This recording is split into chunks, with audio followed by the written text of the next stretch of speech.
everybody, here we are. It's Sunday night fun at the Hannick household, and I thought today we would do this mock kitchen show, which should be pretty interesting because we've never done something like this before.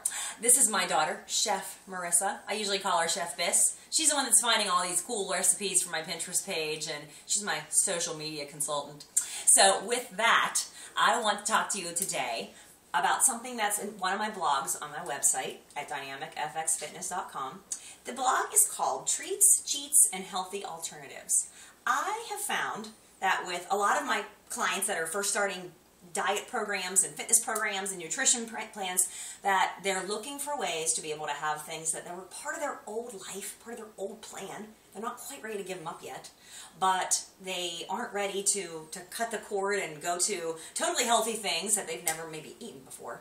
So I had written a blog about ways to think about treats and cheats, and also some ways to sneak in some healthy alternatives and ways to make your favorite foods a little healthier by doing some swap outs of some substitutions.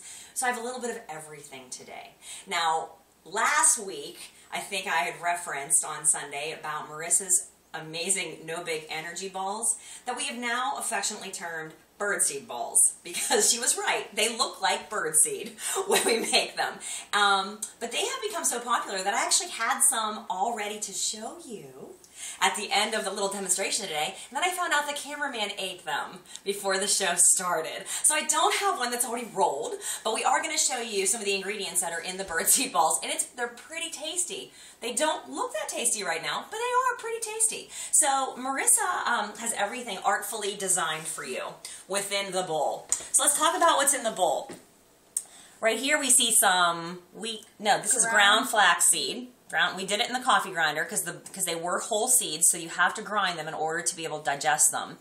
So we ground the flaxseed. We have some chia seeds, which are those things that suck up the water and get stuck in your teeth. I told you to watch out for. We have some wheat germ. Is that what's in here? Wheat germ, of course, rolled oats, and some coconut. Those are the dry ingredients. So she has them all fancy, and if I take this wonderful spoon and stir them all up, voila! It starts to look like birdseed. So let's talk about what some of the wet ingredients are that go into this. And this is as simple as it is to make the birdseed balls. So what we have here is just some natural peanut butter. So we're going to throw that in the bowl.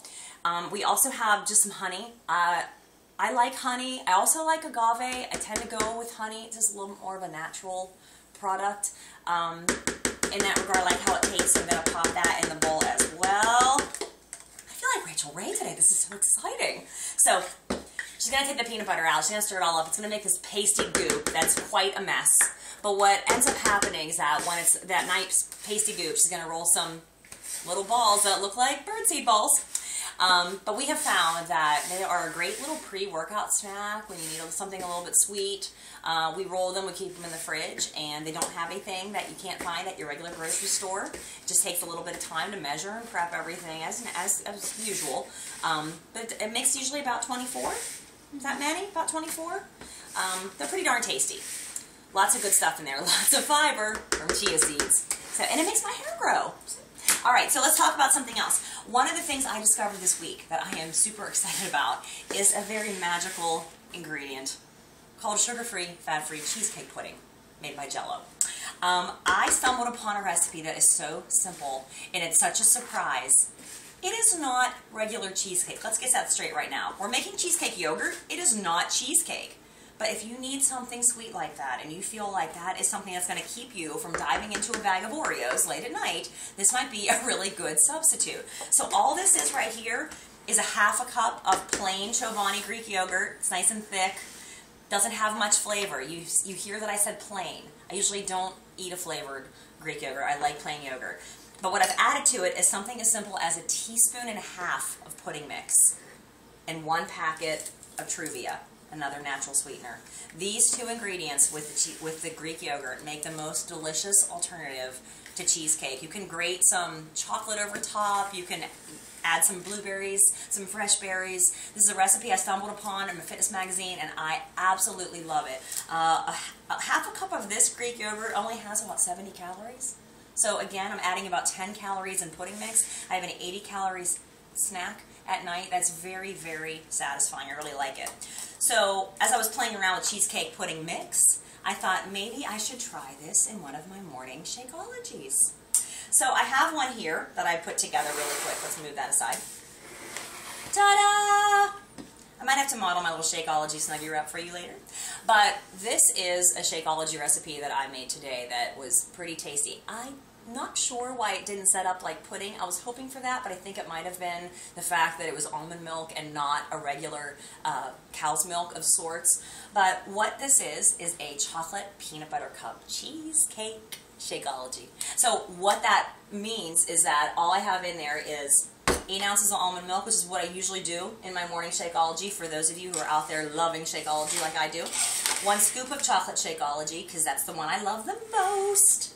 And then I have 2 tablespoons of PB2. If you have never tried PB2, it is amazing. It's powdered peanut butter that has 45 calories and 2 tablespoons versus about what's 190 in regular peanut butter. It has 1.5 grams of fat versus 16 in regular peanut butter. So I'm in love with this. 2 tablespoons of this, 1 scoop, 8 ounces, 2 tablespoons of the cheesecake mix is only still about 40 calories, but this made the equivalent when I put it in pudding cups, like 4 little puddings. Then I had to dump it back out in the glass because it didn't work. But in any case, if you like chocolate peanut butter cheesecake, this was quite a tasty treat if you like your Shakey in the morning like I do. So that's my little talk on Shakey for today. Good stuff. Last thing I'm going to show you. Someone had asked me a while ago about baking substitutions. And baking substitutions are so easy. They're so easy. And when you hear about the number of calories you can save by using applesauce instead of oil, it is just amazing. This is a regular white box cake mix. Marissa said she wanted cake for breakfast, so I said, let's make some cake. So, like a cooking show, it's already made.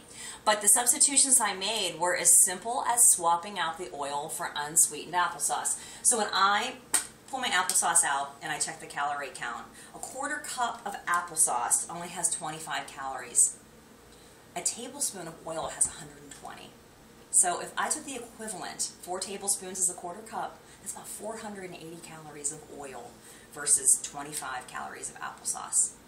It made the cake come out just as beautiful. It's just as moist. You're going to find that substitution is one of my go-tos. Could be one of your go-tos because it saves you so many calories when you're making a boxed cake mix just a little bit healthier. The cake mix already called for egg whites. That's usually what I use anyways when I make cake. So it already called for 3 egg whites. So between the egg whites and the applesauce, this is a pretty healthy alternative to a regular piece of white cake. So lots of good stuff here today, right? Marissa has the birdseed balls all mixed up, so I want to show you one more time what that looks like.